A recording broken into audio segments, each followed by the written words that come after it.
بسم اللہ الرحمن الرحیم۔ السلام علیکم ورحمۃ اللہ وبرکاتہ۔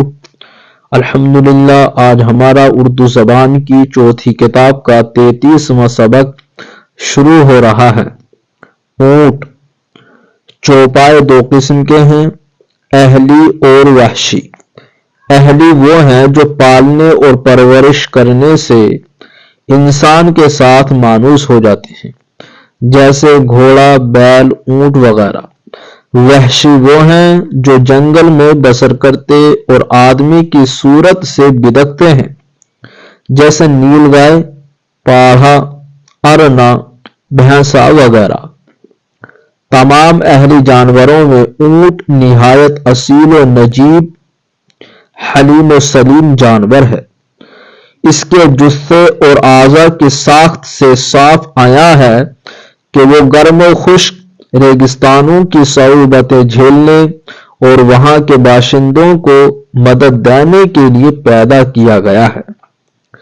اس کے معدے میں قدرت کاملہ نے ایسے خانے بنا دیے ہیں جن کے اندر وہ ہفتہ بھر کی رسد پانی کی اپنے واسطے بھر لیتا ہے اور بے آب و غیر آباد بیابان کو بے تکان طے کرتا چلا جاتا ہے۔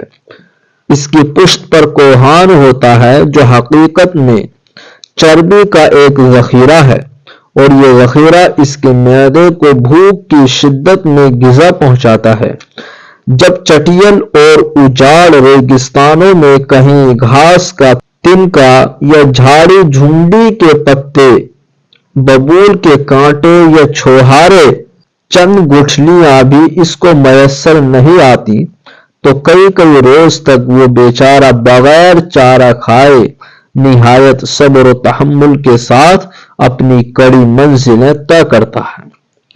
اس کے سن چوڑے، چپٹے اور نرم گدگدے ہوتے ہیں جو ریتے کے ایسے تھلوں کو بخوبی قطع کرنے کے قابل ہیں جہاں گھوڑے کا سخت سم ٹخنے تک غرق ہو جاتا ہے۔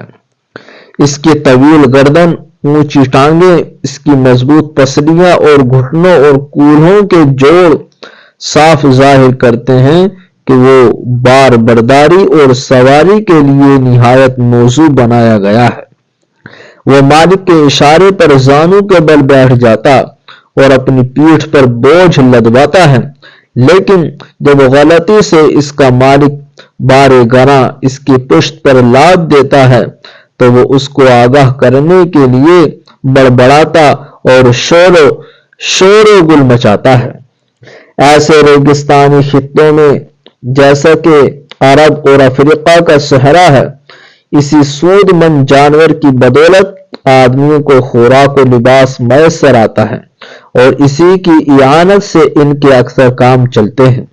وہ لوگ اونٹ کے بالوں سے کپڑا بنتے اور رسی بناتے ہیں، اس کی کھال کے خیمے اور فرش تیار کرتے ہیں، اس کے گوشت اور دودھ سے اپنا پیٹ بھرتے ہیں، یہاں تک کہ اس کی ہڈی کو بھی کام میں لاتے ہیں، غرض کہ ان کے حق میں اونٹ ایک رحمت الہی ہے۔ الحمدللہ، آج کا ہمارا یہ سبق مکمل ہوا۔